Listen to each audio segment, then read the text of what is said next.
All right, now that you know how to play in the key of A, you also know a lot of the chords that it takes in order to play in the key of D. All right, so let's go ahead and learn those.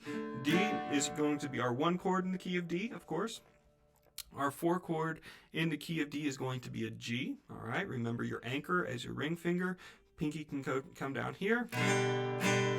There's your G. All right, so far so easy. All right, you're going to use a modified anchor to get to the 5 chord in the key of D, which is an A. All right, so that's your ring finger, slides back 1 is the modified anchor, and then spell it up from there, all on the same fret. There's your A, so D, G, A, and now we need the minor chord. And you guessed it, it's another bar chord. Luckily, it's also on the 2nd fret. And if you were to take an A minor chord like this, this is not necessary for you to know right now, but it's really going to help when we get into bar chords earlier. Play an A minor chord, pointer finger, fret 1 B string, ring finger, fret 2 G string, D string, fret 2 with your finger number 2 there. All right, if you were to take this A minor and if you were to slide it up 2 whole frets, then that would be a B minor. If you were just to play those 3 notes. Okay? Now, the problem is that you kind of need the rest of this to slide up to as well. And so that's where your pointer finger comes into play. Pointer finger comes there, and then you're playing basically an A minor with these fingers, all right? Your middle finger, your ring finger, and your pointer finger. Slide it up 2 frets. And then you can have a B minor. Okay, now you can make this into any other minor chord as well. Coming up the fretboard, but for now, that's our B minor. Now, I know, this is very difficult. This is a bar chord. This is tough.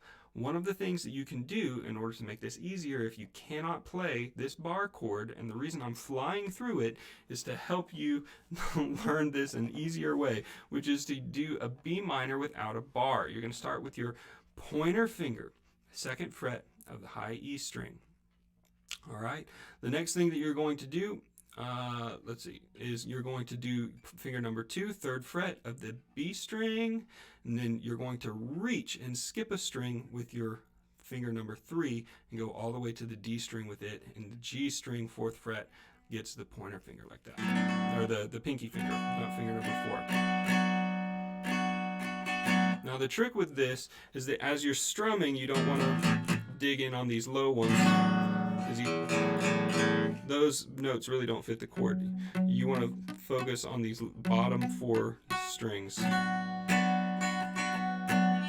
All right, so down, down, down, up, down on B minor. Okay, let's try it again. We'll do a D chord. Play a D for me, and now we're going to switch to our B minor. All right, pointer finger, fret number 2, E string, finger number 2, fret 3 of the B string, finger number 3, fret 4 of the D string, so you skip a string, and that string that you skipped, your pinky goes right under finger number 3. All right, most of my students struggle to get this one very quickly, and so I would recommend going back and forth between other chords and a B minor. Okay, so your chords in the key of D are D, G, A, and B minor. Start playing those in any order you want to, do any strum pattern you want to, but get used to making those chord changes with your fingers, and you'll pick it up in no time.